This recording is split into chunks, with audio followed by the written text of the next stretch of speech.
extrema bistrițeană și avem avantaj, rămânem cu avantajul de 16-15. Savlovski a încercat acolo să păcălească apărarea bistrițeană, n-a reușit. Avem atac cu Ferenc, care a intrat și el în echipa noastră. Savlovski încearcă pătrunderea pe centru, bine blocat jucătorul nostru.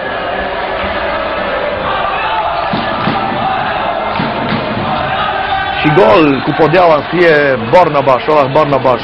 2 goluri din nou avantaj pentru echipa noastră, 17-15. E refăcut avantajul de la pauză, avantajul pe care am de la pauză, însă reamintim, am avut șansa de a avea chiar 4 goluri la pauză, însă a fost acel atac ratat și cu o secundă înainte de finalul primei reprize, bistrițenii au reușit să înscrie atunci. Pasă pe extremă, din nou face minuni acolo Teremi în poartă. Foarte bun și jocul lui Teremi, chiar și în prima repriză și acum. Decisiv și la acest atac, a apărat și o lovitură de o aruncare de la 7 metri. Să luăm atacul. 2 jucători sădmăreni ținuți acolo și gol. Om la om ținuți ai noștri, însă Barnabas, Olah Barnabas, de unul singur reușește să pătrundă și să înscrie acolo 18-15. Din nou avantaj de 3 goluri pentru ai noștri. E ziua în care putem bate Bistrița, se vede clar, au probleme bistrițenii. De data aceasta apără Teremi, însă staful era 7 metri, am impresia acolo, da, 7 metri. La scorul de 18-15 pentru echipa noastră.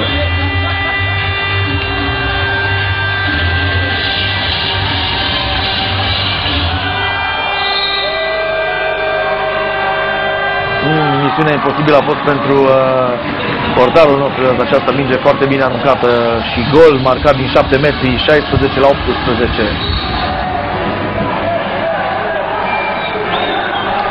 Din nou Ștefan Birtalan lanță om la om, cred că vrea să le ia acasă Uroș Lazic pe Bibi Birtalan.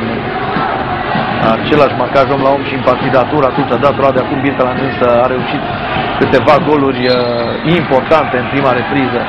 Să sperăm că va reuși să se desprindă de Lazic și să înscrie și în această parte a doua. În plus, Birtalan a oferit cadou 2 pase de gol în prima parte. Acum mingea plimbată peste Lazic, fault acolo, arbitrii lui era să doar fault și nimic altceva.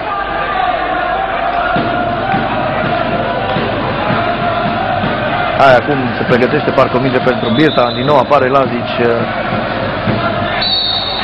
Birtalan aruncă, bar, n-avem șansă de data aceasta, mingea aruncată de Birtalan lovește stâlpul din stânga al porții bistrițene. 16-18 ai noștri, însă e important să rămână în avantaj. Gol, minge de la Scholz, gol, Teremi nu mai poate face nimic, 17-18.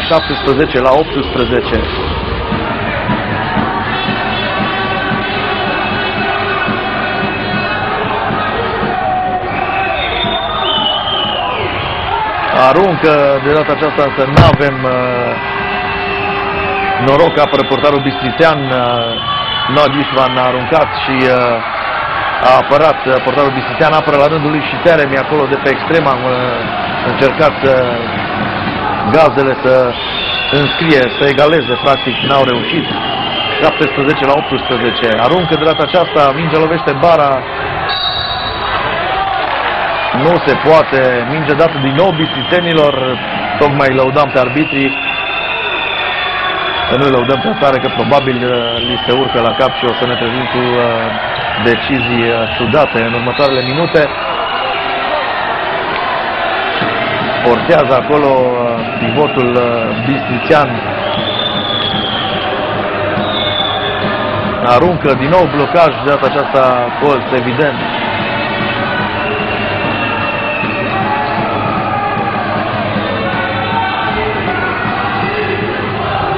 Gol nervos Teremi, mingea a trecut pe lângă ureche, să spune că i-a trecut pilotul pe la ureche portarului Teremi, din nou egalitate, nu reușește niciuna dintre cele două echipe să se desprindă decisiv, mai degrabă am spune, nu reușim noi să ne desprindem decisiv, e un meci pe care trebuie să-l câștigăm, până acum controlat de băieții lui Palco și Istrate.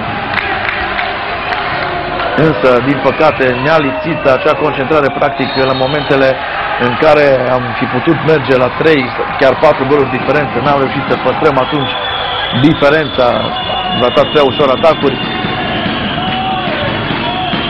care să ne aducă oarecum liniștea în această parte secundă.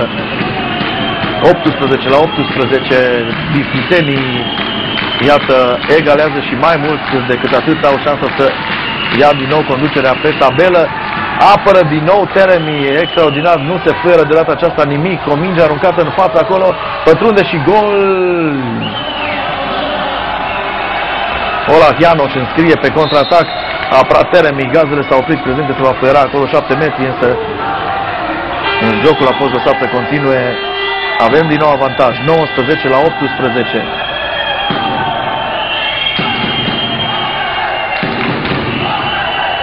Fault în atac acolo, mi s-a părut, fault în atac, mi s-a părut, dar din bine că mingea revine la echipa noastră, mult prea agitat Falco pe banca tehnică, evident supărat că nu s-a dat fault în atac și nu era nevoie de așa ceva, antrenorul Falco este eliminat 2 minute, nu aveam nevoie de așa ceva, practic echipa suferă, aveam atacul, aveam mingea. Ei, și ce dacă nu s-a dat fault în atac? Până la urmă noi aveam atacul acolo, nervii au cedat antrenorului, ca și în partida tur. Ioan Palco eliminat 2 minute, practic provocăm o eliminare de 2 minute echipei noastre. Încă o dată repet, n-aveam nevoie de așa ceva în acest moment. Minutul 40, la satul mare în acest moment aveam avantaj de 4 goluri, de acolo însă s-a produs ceva greu de explicat. Bislitenii au avut atunci o revenire spectaculoasă, sperăm că acum nu va mai fi cazul. În sfârșit mingea e a noastră, un om mai puțin pentru noi, însă plecăm pe contraatac. Ferenc ratează acolo, a intrat nepregătit în joc și gol. 19 la 19.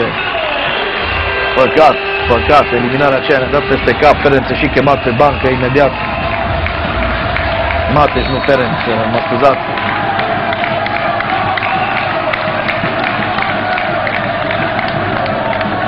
Da, încins și atmosfera odată cu acea eliminare văzută de antrenorul Falco. Hai, Bibi, acum avem nevoie de tine mai mult ca oricând. De experiența lui ar fi nevoie acum din nou de aruncare, însă Bibi a ținut din nou om la om Ștefan Birtalan de Lazic, Uroș Lazic. Aruncă și apără portarul bislitenilor. Din fericire pentru noi, mingea este în lateral. Avem din nou atacul.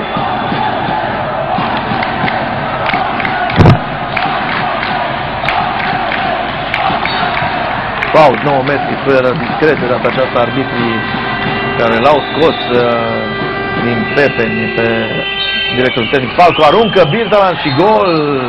Când e nevoie de el, iată, reușește să-și facă simțită prezența, a ținut om la om, totuși, iată, reușește în momentele decisive lovituri care să le mai traie din elan gazelor. Gol marcat de Ștefan Birtalan, 20 la 19, un gol important pentru ai noștri, un gol de moral, 20 la 19 pentru ai noștri. Dar, repet, nu reușim să ne desprindem decisiv, deși am avut momente importante pe centru, acolo s-a văzut lipsa jucătorului eliminat și bislitenii egalează 20 la 20. Nu se mai respectă niciun sfat venit pe banc, pe cele două bănci. Echipele au părut la un moment dat rupte acolo între cele două semicercuri. Acum ne așezăm 20 la 20. Hai să încercăm o apărare acum eficientă. Un om mai puțin pentru jucătorii noștri. Bislitenii atacă pe lateral, aruncă pe lângă poartă. Lazic, bun în momentele în care trebuie să țină om la om pe Birtalan. însă nu e la fel de eficient, din fericire pentru noi, și de pe extremă. Între timp noi n-am văzut golul. Nod reușește să înscrie 21-20, s-au bucurat bistrițenii, însă mingea a trecut dincolo de linia porții, deși portarul Gazdelor făcea semne galeriei că el a reușit să rețină balonul înainte ca acesta să intre în plasă. Pătrunde pe contraatac, gol!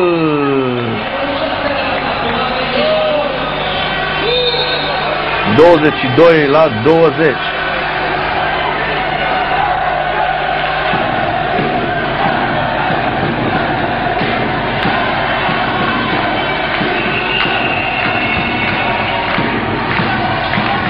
(21-20), nu 22-20. Minutul 13 a reprizei a doua, Nod a scris pentru 21-20. Mingea n-a trecut, se pare, de linia porții acolo. Până la urmă tot arbitrul a avut dreptate.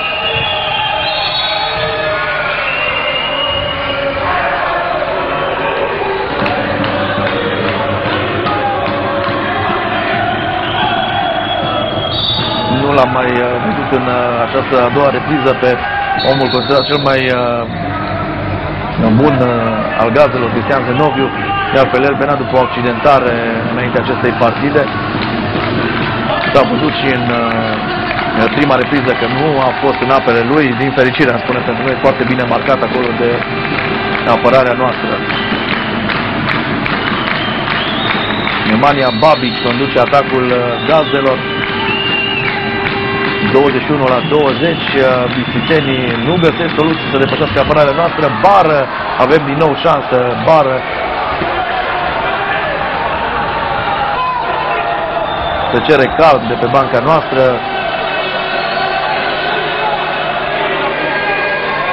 Mateș e ținut pe bancă, deși am avut impresia că va fi introdus în teren de către antenorul Palco. Devenim un atac deja. Nu mai are rost să spunem, Ștefan Birta a ținut om la om, nu e însă Uroș Lazic lângă el de aceasta.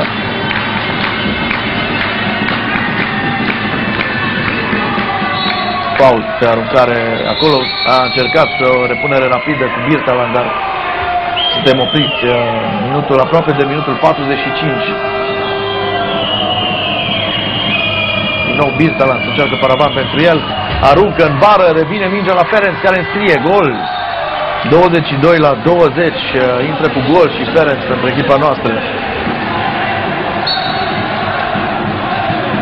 Din nou avantaj de 2 goluri. Până la urmă și egalul ar fi bun în această partidă. Am luat punctul înapoi pe care bistrițenii l-au dus de la Satul Mare. Părare mare a fost atunci după acel meci, dar trebuie să recunoaștem, parcă nepregătiți am fost la acel joc din etapa a 3-a. Încă nici jucătorii noștri nu aveau acele relații de joc și nici conducerea parcă nu a luat prea în serios acel meci. Gol, din păcate, Teremi nu reușește să oprească această minge. 21-20, minutul 45, încă un sfert de oră până la finalul partidei. Ferenc rămâne în joc. Prea puțin a jucat Mateș și în această partidă a fost preferat Tepe și pivot. Birtalan încearcă, aruncă și nu e gol. Mingea merge pe lângă poartă. Birtalan nu găsește ținta de data aceasta. Rămânem doar cu un gol avans, 22-21.